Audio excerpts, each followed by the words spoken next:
Umiyak ako na hindi ko makaawa kay Baba, pero nagtawa ako sa Okay, let's go.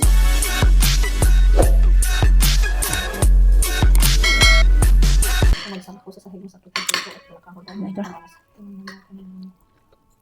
parang nangyari, bakit niya ginawa yun, pero sinipa niya lang. Sinabi wala daw itong kapatan ng magreklamo dahil malaki ako nakasahod sa umalis na among sa mga nabilis pa rin na kanina.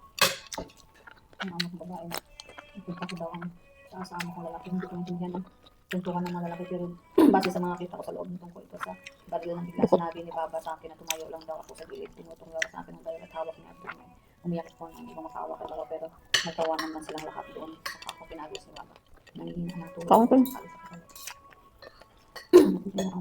Nagdang ako sa kanila pag sa kanila ng katawan, malalim ako ng kadami sa kuya sa kuya.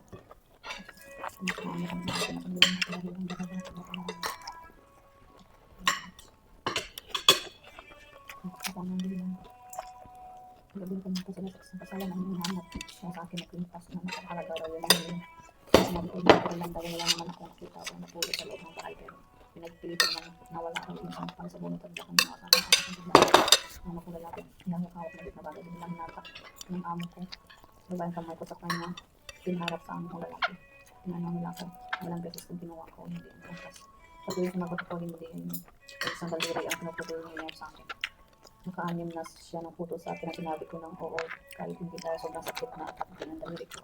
Sobrang nanghihingaan na nawalan ako ng malay sa loob ng bahay, pero pigilat ko na sa loob na ako ng hospital, nila ako ng mga amo ko doon at hindi ko alam kung paano na. Tumakot ang isang nurse sa akin para i-check up ko, tinanong ko kung pinay ba ito o hindi, sumagot siya ng oo.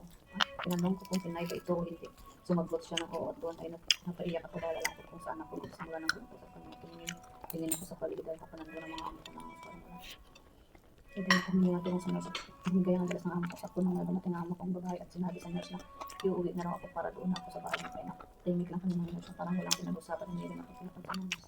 Pagdating namin sa bahay, umiyak ang amo ko sa kwarto. Sinabi na inarinig ko sumigaw ang amo ko at sinabi wala daw silang katulong. Hindi lang inarinig ako sa labas ng pinto ko na parang pinapabukas ang pintura.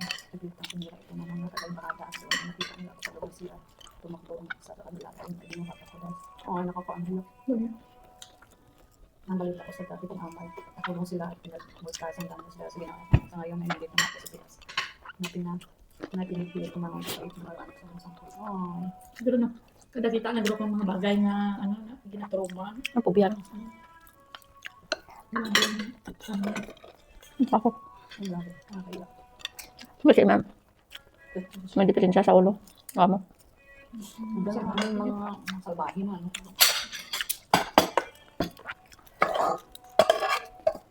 Palo kong sa amo mo na. Ha? Ang anak amo mo. Ano? Lago ko. Sa April, pinagyan na rin. Dibuel sa freezer kami nga kirahaan na ano, disorder. Kapka na buli kami, dalagan ko siya. Kagi na mo kapilitaan, senyorita. Kung kaya malaan ko ano dyan, pwede? Kusil? Isa pa yung bagay mo. Sabi nga may plato ko black lang. Sakit sa grabe sa dang makit ka po. Ang dalawa kang kapit ni bata nung na, sa bayan mo. Kaya ano ko siya yung sarakit ang ano, black. Kaya gulpi mga bukis sa kapan ko liman. Do nami ngay, ano, black. Nakaptan ka. Kung hindi ka mag-untak niya, no? Sugit, black sa mga urang ng laki. Kung sugit ikaw. Kung mayo, sorry lang. Kung saman lang, ha? Sapat pala Kung kaya. kaya mo ka sakit mo. Kasi nang balang ko si Jen kakadlaw ko. Dapat hindi makapagkadlawan na kay kung sansad Sabi mo. ng nakaraan okay lang. Nang bata, kung bata eh. Kung ang bata kinanglan niyang balan mo para hindi magano. Kasi tanong mo Tumakbo nga. lang kalag mo ay alaga mo na pero ang ano na sakit mo hindi ka kabayang ginano na. Kung hindi mo pagkadlawan. Ikaw kung ano rang ibig sabihin daw okay ano. Tigahan mo kamata mo. Do aki kagid ba? Tapos ginano ko kung ay sugit ikaw kay ano. Ay kung ano pingutin na ginapataas lang na gana sing-singanda. Nabugbo ka nga. Wala na doon kung gusto daw ako na nag-ano.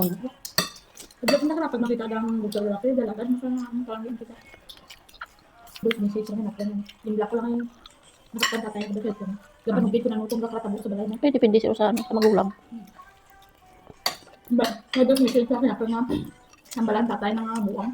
Wala kong simple sa nga. May ganyan ang number kong nagamit na mag ano ka ng roaming ko blala. Pero ito mangkot din ko pugod ako sa Pinas.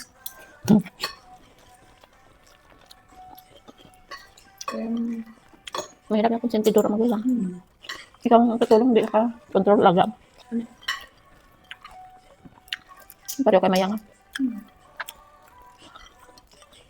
Dito din. Pareho kay Malain. Nagit ng taon na, wala naman wala naman na kayo kasi ang lula, ang ano ba? Lula. Gano, siguro na kung ano, itugid doon ba? Tapos,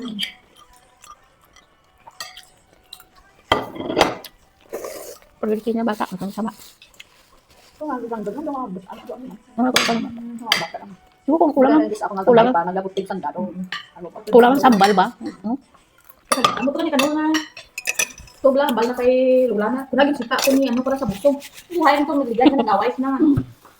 Tapos ang bal ko, tagato ano na yung balan ko. Tapos ang nanay mo doon na mulumot. Kuna ko na murag tasan, mura ko na yan mag-friend kanina. Pag bayaan na, nagligid-ligid sila mo lang ito ng Lula. Ano pa? Bukto na laki na niya. Ang naway. Ang sa nanay na ka. Sa manap. Na, ito dyan, mawi ko yan. Mau batyaan mo kung salaan ko. May palak na salaan mo.